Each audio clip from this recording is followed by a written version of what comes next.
Have you ever looked up at the night sky and felt a sense of wonder? A feeling of being infinitesimally small yet connected to something vast and ancient? That's the cosmic itch. It's a fundamental part of being human. We are pattern seekers. We are storytellers. We are explorers. The stars have been our calendar. The stars have been our navigation chart. Every point of light is a potential story.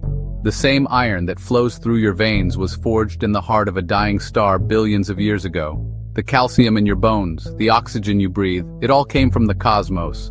We are, as my friend Carl Sagan so eloquently put it, star stuff.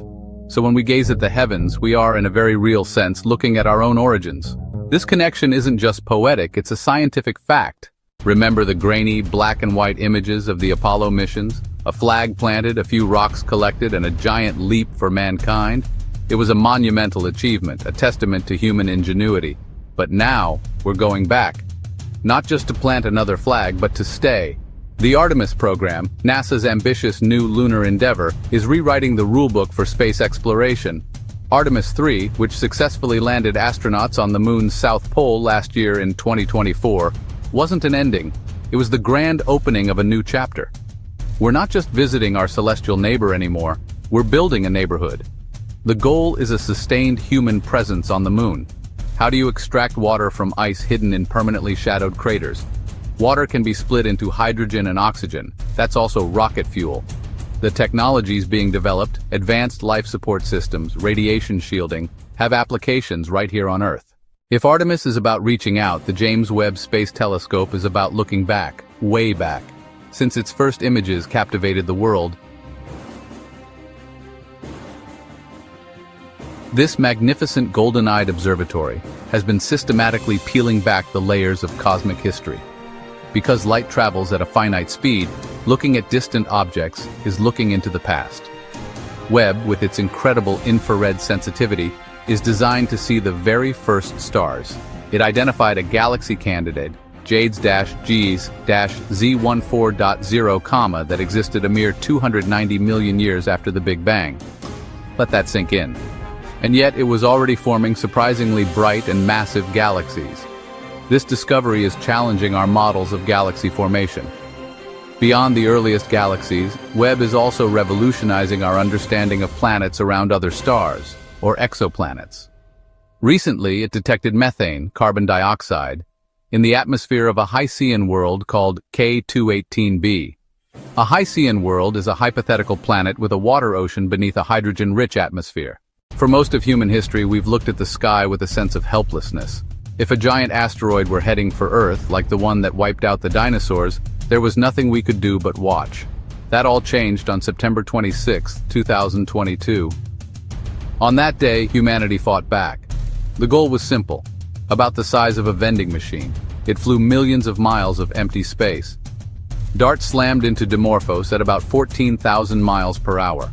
The world watched as final images streamed back. Scientists measured Dimorphos's orbit with telescopes.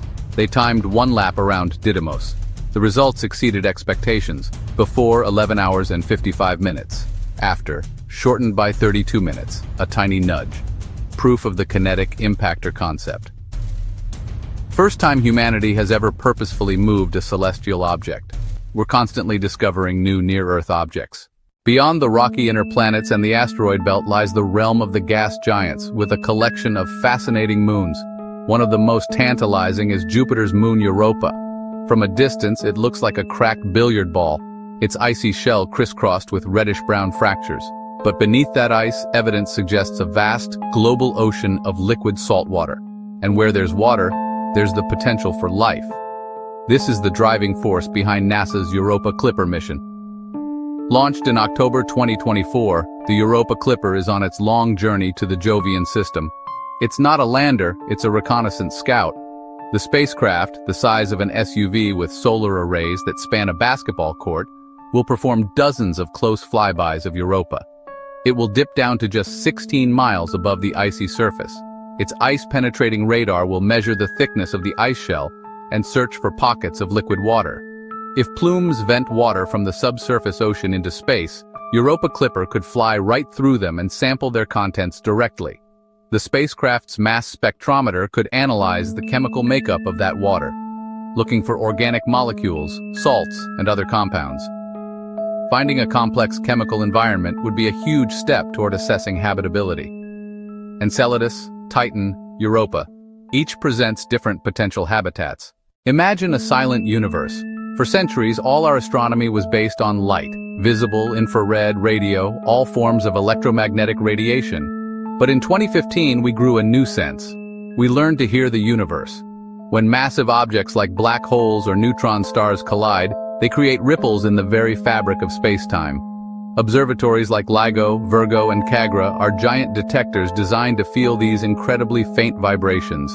They measure changes thousands of times smaller than an atomic nucleus. Recently, scientists analyzing years of data from pulsar timing arrays announced a groundbreaking discovery.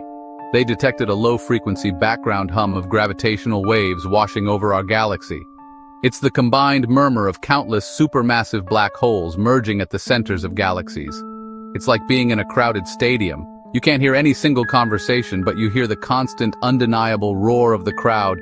This background hum is a treasure trove of information. It confirms a key prediction of Einstein's theory and opens a new window on galaxy evolution.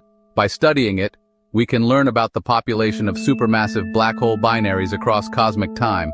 They are passing through you right now, stretching and squeezing you by an amount far smaller than the width of an atom.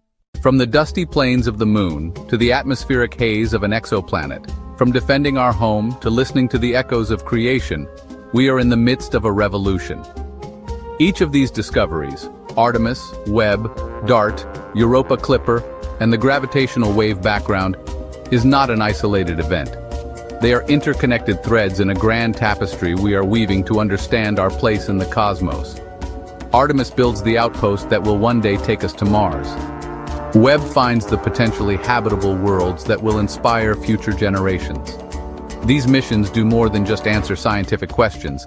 They feed the human spirit. They are a powerful antidote to the daily grind, a reminder that we are part of something much, much bigger. In a world often divided, the quest for cosmic knowledge unites us. There are no national borders visible from the moon. Will the next generation of telescopes capture an image of an Earth-like planet? Will the Europa Clipper find the chemical ingredients for life? Will the Artemis generation establish a self-sustaining city on Mars? The universe is not a closed book. It is an infinite library, and we have only just begun to read the first few volumes. The journey is the destination. So the next time you look up at the night sky, don't just see points of light. See the frontiers of human knowledge. See the future destinations of our descendants. See the raw material from which you are made.